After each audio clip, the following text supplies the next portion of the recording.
ایک دفعہ دودھ پاک پڑھ لو سارے، الصلاۃ والسلام علیکہ یا سیدی یا رسول اللہ وعلی آلک و اصحابک یا سیدی یا حبیب اللہ۔ نبی علیہ الصلوۃ والسلام کی پیدائش سے لے کے تو نبی علیہ الصلوۃ والسلام کے ظاہری وصال تک کے جو واقعات ہیں وہ میں کوشش کروں گا آپ کے ساتھ شیئر کروں، تاکہ ایک تو آپ کا ایمان تازہ ہو، اور جو ہمارے دل میں نبی علیہ الصلوۃ والسلام کی محبت ہے اس میں بھی اضافہ ہو۔ نبی علیہ الصلوۃ والسلام نا پیر کے روز صبح صادق سے پہلے اور غروب آفتاب کے بعد پیدا ہوئے، ٹھیک ہے نا۔ اور پیر کا دن جو ہے نا وہ نبی علیہ الصلوۃ والسلام کے لیے بہت زیادہ اہم ہے۔ نبی علیہ الصلوۃ والسلام پیر کو روزہ بھی رکھا کرتے تھے، کیونکہ اس دن آپ پیدا بھی ہوئے تھے، اسی دن جو ہے وہ آپ کو نبوت سے بھی جو ہے وہ سرفراز فرمایا گیا۔ اسی دن جو ہے پیر والے دن نبی علیہ الصلوۃ والسلام نے مکہ مکرمہ سے ہجرت کی تھی، پیر کے دن ہی ہجرت کر کے مدینہ شریف پہنچے تھے، اور پیر کے دن ہی نبی علیہ الصلوۃ والسلام اس دنیا سے جو ہے نا وہ ظاہری وصال آپ کا ہوا تھا، پیر والے دن۔ تو پیر والے دن کو بہت اہمیت حاصل ہے، پیر والے دن کوشش کیا کرے کہ روزہ رکھا کرے، اس کی بہت زیادہ فضیلت بھی ہے۔ جب نبی علیہ الصلوۃ والسلام پیر کے روز پیدا ہوئے نا، تو آپ کو پتہ ہے نبی علیہ الصلوۃ والسلام کے جو والد تھے وہ نبی علیہ الصلوۃ والسلام کی پیدائش سے پہلے جو ہے وہ وفات پا چکے تھے۔ تو آپ کے جو دادا تھے حضرت عبد المطلب رضی اللہ تعالیٰ عنہ، وہ کعبہ کا طواف کر رہے تھے، تو جب انہیں پتہ چلا، خبر ملی، تو بڑے خوش ہوئے۔ اپنے بیٹے کی وفات کا غم بھی تھا، لیکن جب نبی علیہ الصلوۃ والسلام کی پیدائش کے بارے میں سنا تو وہ جو غم تھا وہ کچھ کم ہوا۔ تو آپ نبی علیہ الصلوۃ والسلام کو گود میں لے کے خانہ کعبہ میں آئے، وہاں آ کے نبی علیہ الصلوۃ والسلام کے لیے دعا کی اور آپ کا نام محمد رکھا۔ آپ کے دادا جان نے بیسیکلی آپ کا نام محمد رکھا تھا، آپ کی والدہ نے آپ کا نام احمد رکھا تھا۔ پھر اس کے بعد چند دن، 3 سے 4 دن جو ہے وہ نبی علیہ الصلوۃ والسلام کی والدہ نے جو ہے وہ آپ کو دودھ پلایا۔ اس کے بعد وہ آپ نے لونڈی ثویبہ کا واقعہ سنا ہوگا، جو نبی علیہ الصلوۃ والسلام کا چچا تھا ابو لہب۔ ابو لہب کے بارے میں سب کو ہی پتہ ہے، اس نے جو لونڈی آزاد کی تھی، واقعہ آپ نے سنا ہوا ہے نا، جب نبی علیہ الصلوۃ والسلام کی پیدائش کی اسے خبر ملی، اس نے خوشی میں اپنی اس انگلی کے ساتھ لونڈی آزاد کی تھی، جس کی وجہ سے اس کو قبر میں اس انگلی سے پانی بھی پلایا جاتا تھا۔ تو وہ جو لونڈی تھی نا، اس نے چند دن نبی علیہ الصلوۃ والسلام کو دودھ پلایا۔ اس کے بعد پھر جو ہے وہ حضرت حلیمہ سعدیہ رضی اللہ تعالی عنہا نے آپ کو دودھ پلایا۔ اسی کا میں آج آپ کو واقعہ تھوڑا سا شیئر کروں گا، مختصر تھوڑے تھوڑے کر کے واقعات شیئر کروں گا، ویسے تو بہت زیادہ ایک دن میں کمپلیٹ نہیں ہو سکتے۔ اچھا، عرب میں جو تھا نا وہ یہ دستور تھا، یہ رواج تھا کہ جب بچہ پیدا ہوتا تھا نا، اس کو 2 سال کے لیے، کیونکہ رضاعیت کا جو پیریڈ ہے دودھ پلانے کا وہ 2 سال کا ہے، تو 2 سال کے لیے دیہات میں بھیج دیا جاتا تھا۔ اس کی کچھ وجوہات تھی، جس میں سے ایک وجہ یہ بھی تھی کہ ظاہری بات ہے، جیسے اب ہم گاؤں کے جو رہنے والے لوگ ہیں ان کو پتہ وہاں پہ خالص چیزیں ملتی ہیں، ہوا خالص ہوتی ہے۔ اب لاہور میں دیکھ لو، یہاں سموک کتنی زیادہ ہے، اگر آپ دیہات میں چلے جاؤ گے ہوا بھی صاف ستھری ہوگی، خوراک، دودھ، کھانے پینے کی چیزیں، ساری غذا خالص ہوتی ہے۔ اس لیے جو ہے نا وہ بچوں کو 2 سال کے لیے بھیج دیا جاتا تھا گاؤں میں، تاکہ ایک تو غذا خالص ملے، ہوا خالص ملے، پھر ایک اس کی بہت بڑی وجہ یہ ہوتی تھی کہ جو پیور لینگویج ہے نا عربک، وہ بچہ سیکھ سکے۔ اب ویسے اگر آپ دیکھیں، اگر آپ کراچی چلے جائیں، لاہور، بڑے بڑے سٹیز میں جہاں پہ مختلف شہروں سے لوگ آئے ہوتے ہیں، اب لاہور ہے نا، یہاں پہ آپ کو لاہور کے لوگ کم ملتے ہیں، باہر کے زیادہ ملتے ہیں۔ اب آپ عید والے دن دیکھیں روڈ بالکل ویران ہوتے ہیں، کیا وجہ ہوتی ہے؟ دیہاتی لوگ آئے ہوتے ہیں، وہ جب ہے واپس چلے جاتے ہیں۔ تو یہاں پہ آپ کو بہت کم بندے ایسے ملیں گے جو پیور اردو، صحیح اردو بولتے ہو۔ کوئی دیکھے آپ نے ابھی تک؟ ہم خود نہیں صحیح پیور اردو بولتے، اردو اسپیکنگ بہت کم لوگ جو پیور اردو بولنے والے ہو۔ وجہ کیا ہوتی ہے؟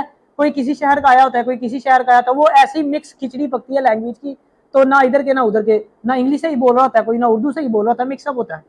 تو جو مکہ شریف ہے نا، وہ شہر ایسا تھا، ابھی بھی ظاہری بات ہے لوگ تجارت کے لیے ابھی بھی آتے ہیں، اس وقت بھی جو ہے نا وہ تجارت کے لیے مختلف علاقوں سے لوگ آیا کرتے تھے، مختلف زبانوں کے لوگ ہوتے تھے۔ تو اس لیے وہ جو مکہ شریف کے لوگ تھے نا، وہ گاؤں میں اس لیے بھی بھیجتے تھے کہ وہاں پہ یہ تجارتی قافلے بھی نہیں آتے تھے، لوگوں کا مکسچر بھی نہیں ہوتا تھا، وہاں پہ رہ کے بندہ پیور عربک سیکھتا تھا، صحیح عربک، اس لیے بھی جو ہے وہ لوگ بچوں کو بھیج دیا کرتے تھے۔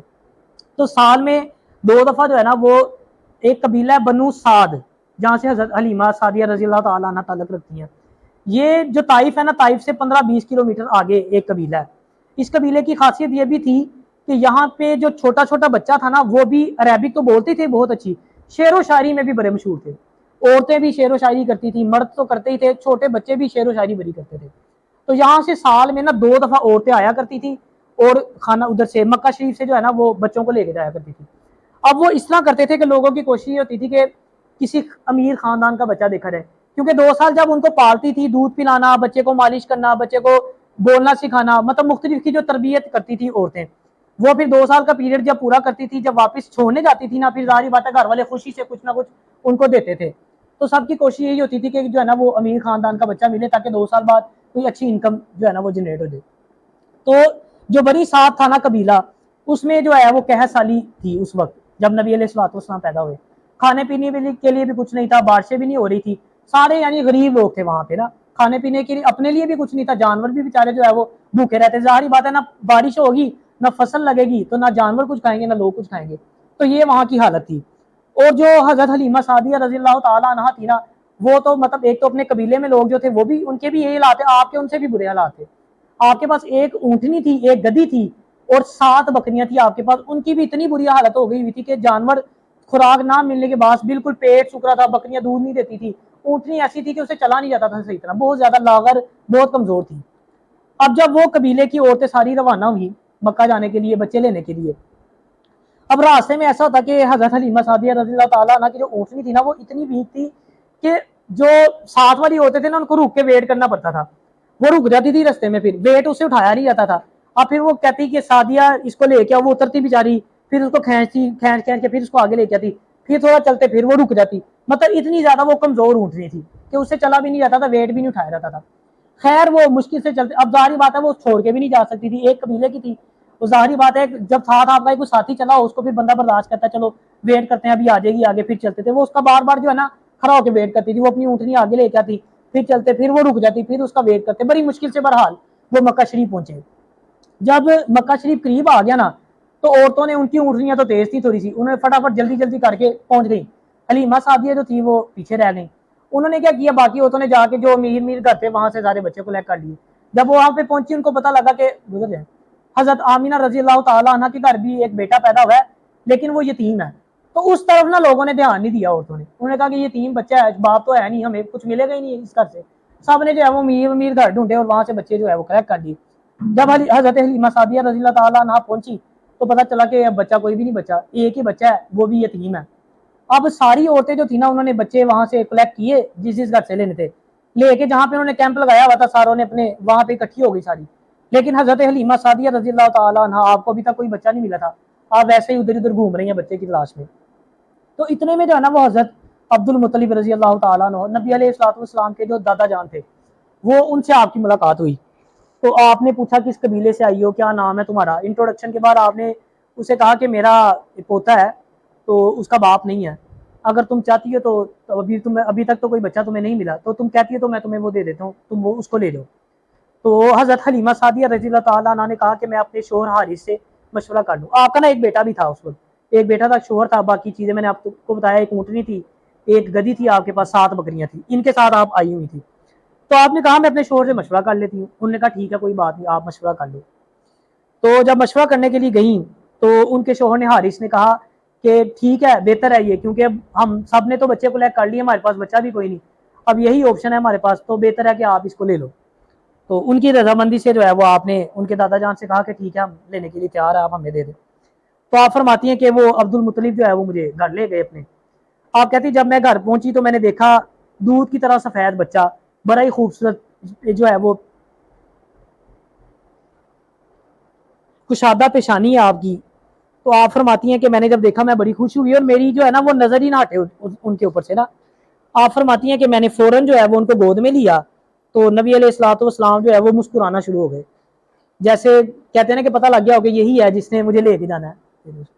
تو آپ فرماتی ہیں کہ میں نے بچے کو لیا، سینے سے لگایا اور میں اسی جگہ پہ جہاں کیمپ لگا تھا ساری عورتیں پہنچی ہوئی تھی تو میں وہاں پہ لے گئی نبی علیہ الصلوۃ والسلام کو. اب رات کا وقت تھا، ظاہری بات ہے قافلے نے صبح نکلنا تھا. اب آپ فرماتی ہیں کہ رات کو سارے جو ہے وہ مطلب اپنے سونے کے لیے چلے گئے. آپ فرماتی ہیں کہ ظاہری بات ہے وہ میں نے آپ کو بتایا قحط تھا، خود بھی کھانے کے لیے کچھ نہیں ہوتا تھا. ظاہری بات ہے جب ماں باپ نہیں کھائیں گے، ماں نہیں کھائے گی خاص طور پہ، تو بچے کو بھی خوراک نہیں ملے گی. تو آپ فرماتے ہیں کہ کوئی ایسا دن نہیں تھا جب میں اور میرا شوہر سکون سے سو سکتے، کیونکہ بچہ ساری رات روتا تھا. ایک جو بیٹا تھا ان کا کیوں روتا تھا، دودھ نہیں ملنا بچے کو، خوراک نہیں ملنی، بھوک کے وجہ سے وہ روتا تھا.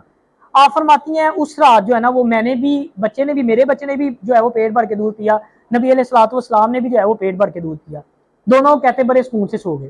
آپ فرماتی ہے وہ واحد رات تھی کہ جب جو ہے نا ہم مطلب تھوڑا ریلیکس ہے کہ یار بچے بھی سو گئے ہیں. تو آپ فرماتی ہے کہ میں نے اپنے شوہر سے کہا کہ بچوں نے تو دودھ پی لیا ہے، آپ دیکھو ہو سکتا ہے اونٹنی جو ہے وہ دودھ نہ بکریاں دودھ دیتی تھی نہ اونٹ دیتی تھی، کیونکہ وہ خوراک ہی نہیں ملتی تھی. تو آپ فرماتی ہیں کہ میں نے اپنے شوہر سے کہا ویسے ہی چیک کرو، ہو سکتا ہے کہ اونٹنی جو ہے وہ دودھ دے دے، ہم بھی جو ہے وہ پیٹ بھر کے دودھ پی کے سو جائیں گے. آپ فرماتی ہیں کہ میرے شوہر حارث نے جب جا کے دیکھا نا تو اونٹنی کے بھی تھن فل دودھ سے بھرے ہوئے تھے. آپ فرماتی ہیں ہم نے بھی پیٹ بھر کے دودھ پیا. جب صبح ہوئی تو قافلہ جو ہے وہ روانہ ہونے کے لیے جب تیار ہوا، آپ فرماتی ہیں کہ میری وہ اونٹنی جو لاغر تھی جو سب سے پیچھے رہ جاتی تھی، آج وہ سب سے آگے. وہ ساری عورتیں بڑی حیران ہوئی. عورتوں نے پوچھا کہ حلیمہ تم نے اونٹنی تبدیل کی ہے؟ تو آپ فرماتی ہیں کہ میں نے انہیں کہا کہ میں نے اونٹنی تو تبدیل نہیں کی، لیکن اونٹنی کا سوار میں نے تبدیل کر دیا. آپ فرماتی ہے کہ میں سمجھ گئی کہ یہ بچہ بڑی برکت والا ہے، جس کے آنے سے جو ہے وہ میری اونٹنی بھی دودھ دینے لگ گئی، بکریوں نے بھی دودھ دیا بہت زیادہ، اور اونٹنی جو سب سے پیچھے تھی وہ سب سے آگے. اب آپ فرماتی ہے کہ جب ہم اپنے قبیلے میں پہنچے تو شام کا وقت تھا. اب سارے ظاہری بات ہے سونے کے لیے پھر اپنے گھروں میں چلے گئے. آپ فرماتی جب صبح ہوئی نا تو پورا قبیلہ اکٹھا ہو کے میرے گھر کے باہر آ گیا. انہیں کہا کہ حلیمہ تو کیا کوئی ایکسٹرا تیل اکٹھا کر کے لے کے آئی؟ یہ ساری رات تیرے گھر دیا جلتا رہا ہے، روشنی آتی رہی ہے. تو آپ نے فرمایا کہ نہیں میں تو کوئی دیا نہیں لے کے آئی، نہ میں کوئی ایکسٹرا تیل لے کے آئی ہوں ساری رات دیا جلتا رہا ہو. آپ نے فرمایا ہاں یہ جو بچہ ہے نا اس کا چہرہ نور سے چمکتا ہے، اس کے جو چہرے کا نور تھا نا اس کی وجہ سے ساری رات میرا گھر جو ہے وہ جگمگاتا رہا ہے. پھر آپ فرماتی ہیں کہ بکریاں 7 بکریاں تھیں میرے پاس، اور وہ 40 بکریوں کے برابر دودھ دینا شروع کر دیا ان بکریوں نے. آپ فرماتی کہ سارا قبیلہ حیران ہونے لگ گیا کہ بھئی یہ کیا چکر ہے، ہمیں تو کھانے کے نہیں ملتا، ہماری بکریاں دودھ نہیں دیتی، تمہاری بکریاں اتنا دودھ دینے لگ گئی ہیں، اتنی صحت مند ہو گئی ہیں. تو انہوں نے کہا کہ بھئی ہمیں بھی کوئی حصہ دو، پھر اتنا برکت والا بچہ ہے. تو پھر سب نے قبیلے والوں نے مل کے یہ ڈیسائیڈ کیا کہ اس قبیلے کے اندر ایک تالاب تھا، کہ اس تالاب کے اندر نبی علیہ الصلوۃ والسلام کے مبارک قدم چھوٹے چھوٹے جو تھے بچپن میں وہ لگایا جائے، قدم لگایا جائے. تو قدم مبارک لگایا گیا اور پھر باقی سارے جانوروں کو وہاں سے پانی پلایا گیا. سارے کے سارے جانور صحت مند ہو گئے، دودھ دینے لگ گئے. پھر نبی علیہ الصلوۃ والسلام کی برکت سے جو ہے وہ بارش بھی برسی، یعنی وہ جو قبیلہ قحط سادی کا شکار تھا وہاں پہ خوشحالی آ گئی، بکریاں دودھ دینے لگی، لوگوں کو کھانے پینے کے لیے ملنا شروع ہو گیا، یعنی برکتیں ہی برکتیں ہو گئی. اور اس پورے قبیلے کے اندر بنو سعد میں یہ مشہور ہو گیا کہ جو یہ ہے کیا نا حلیمہ سعدیہ رضی اللہ تعالیٰ عنہ، آپ کے گھر کوئی مبارک بچہ آ گیا جس کی برکتوں سے یہ ساری جو ہے بہاریں آنا شروع ہو گئی ہیں. تو اب لوگوں نے کیا کرنا شروع کر دیا، جو کوئی بیمار ہوتا، جانور ہو چاہے وہ کوئی جو ہے وہ انسان بیمار ہو، اس کو نبی علیہ الصلوۃ والسلام کے پاس لایا جاتا، آپ کا دست مبارک پھیرا جاتا اور اس کو شفا مل جاتی. اس طرح جو ہے وہ سلسلہ ایک جو ہے نا وہ چل پڑا. پھر جب 2 سال مکمل ہو گئے، 2 سال کا میں نے بتایا آپ کو پیریڈ ہوتا تھا، 2 سال بعد وہ عورتیں جو بچہ لائی ہوتی تھی جا کے ان کی اصل ماؤں کے حوالے کر دی تھی. اب 2 سال جب گزرے اور حضرت حلیمہ سعدیہ رضی اللہ تعالیٰ عنہ نے آپ کی برکتیں بھی ظاہری بات ہے ساری دیکھی، اب دل نہ کرے واپس دینے کا. اب آپ گئی نبی علیہ الصلوۃ والسلام کی والدہ کے پاس اور جا کے درخواست کی کہ میں چاہتی ہوں کہ 2 سال جو ہے نا یہ میرے پاس مزید ٹھہرے، مجھے جو ہے وہ ڈر بھی لگتا ہے مکہ میں جو وبائیں پھیلی رہتی ہیں، تو میں چاہتی ہوں کہ 2 سال مزید ان کو خوراک ملے اور یہ صحت مند ہو تاکہ ان وباؤں سے بھی بچے رہے، تو مجھے پرمیشن دے. تو 2 سال مزید جو ہے نا وہ آپ کو پاس رکھنے کی پرمیشن مل گئی. مزید 2 سال نبی علیہ الصلوۃ والسلام آپ کے پاس رہے، حضرت حلیمہ سعدیہ رضی اللہ تعالیٰ عنہ کے پاس. پھر آپ فرماتی ہے کہ ایک رات میں نے دیکھا 14ویں کی رات تھی. آپ فرماتی ہیں چاند 14ویں کا آپ نے دیکھا فل جو ہے اپنے جوبن پہ ہوتا ہے. آپ فرماتی ہے کہ میری نظر آسمان پہ پڑی، چاند کبھی ادھر جائے کبھی ادھر جائے کبھی ادھر. کہتی میں بڑی حیران ہوئی کہ یہ کیا معاجزہ ہے، کبھی آج تک اس طرح دیکھا ہی نہیں تھا. آپ فرماتی جب میں کمرے میں گئی نا، وہ صحن میں گئی تو نبی علیہ الصلوۃ والسلام جھولے میں تھے. آپ فرماتی ہیں کہ میں نے دیکھا انگلی سے اشارہ کر رہے ہیں، ادھر اشارہ کرتے ہیں تو چاند ادھر آ جاتا ہے، ادھر کرتے ہیں تو ادھر آ جاتا ہے، ادھر کرتے ہیں تو ادھر آ جاتا ہے. کہتی میں بڑی جیسے کھلونے سے بھی کھیل رہا تھا. تو یہ آپ کی شان تھی. آپ فرماتی میں بڑی حیران ہوئی کہ یہ کیا معاجزہ ہے. پھر آپ فرماتی ہیں کہ ایک دن ایسا ہوا کہ نبی علیہ جب تھوڑے بڑے ہو گئے، تقریباً غالباً 4 یا 5 سال آپ کی عمر تھی. آپ فرماتی ہیں کہ نبی علیہ الصلوۃ والسلام نا بچوں کے ساتھ کھیل رہے تھے، تو حضرت جبرائیل امین جو ہے وہ تشریف لے کے آئے، نبی علیہ الصلوۃ والسلام کو زمین پہ لٹایا اور نبی علیہ الصلوۃ والسلام کا سینہ چاک کیا، اس کو چھری کے ساتھ جو ہے نا وہ چاک کیا. نبی علیہ الصلوۃ والسلام کا دل مبارک باہر نکالا، پھر اس سے ایک لوتھا دل سے وہ علیحدہ کیا اور فرمایا کہ یہ آپ سے شیطان ہے، یعنی شیطان کو علیحدہ کر دیا گیا. پھر نبی علیہ الصلوۃ والسلام کو جو دل مبارک ہے اسے سونے کے تشت میں آب زمزم کے ساتھ دھویا گیا اور پھر دوبارہ جو ہے وہ اندر آ کے سینے کو بند کر دیا گیا. اور جس صحابی سے مروی آپ فرماتے ہیں کہ اب تک جب نبی علیہ الصلوۃ والسلام جوان ہو گیا، آپ فرماتے ہیں کہ نبی علیہ الصلوۃ والسلام کے سینے پر میں یہ نشان دیکھا کرتا تھا. پھر جب بچوں نے یہ واقعہ دیکھا نا تو بچے بھاگے بھاگے حضرت حلیمہ سعدیہ رضی اللہ تعالیٰ عنہ کے پاس آئے اور آ کے کہنے لگے کہ محمد کو کسی نے قتل کر دیا. تو آپ بڑی پریشان بھاگی بھاگی جب آئیں تو آ کے دیکھا نبی علیہ الصلوۃ والسلام پریشان بیٹھے ہیں. تو جب سارا واقعہ پتہ چلا کہ اس طرح سارا کچھ ہوا ہے تو آپ اور جو آپ کے شوہر حارث تھے نا وہ ڈر گئے بہت زیادہ. ظاہری بات ہے اس طرح کا بندہ سنے ایک عجیب سی بات لگتی ہے نا کہ دل نکالا, دل دھو کے واپس ڈال دیا اور سینہ بند ہو گیا, بالکل ٹھیک ہو گیا. تو آپ بڑی پریشان ہوئے, حیران ہوئی کہ یہ کیا, جس طرح کسی نے کوئی جادو کیا ہو یا کچھ ہے. تو آپ فرماتی ہیں کہ اس کے بعد میں جو ہے نا گھبرا کے تو اپنے شوہر کے ساتھ گئی اور نبی علیہ الصلوۃ والسلام کو جو ہے نا وہ آپ کی والدہ کے حوالے کرے. تو یہاں تک یہ سارا قصہ تھا جب جتنا عرصہ نبی علیہ الصلوۃ والسلام نے حضرت حلیمہ سعدیہ رضی اللہ تعالیٰ عنہ کے پاس جو ہے نا گزارا تھا. نیکسٹ لیکچر میں انشاءاللہ تعالیٰ اس سے آگے جو ہے ہم اس کو کنٹینیو کریں گے.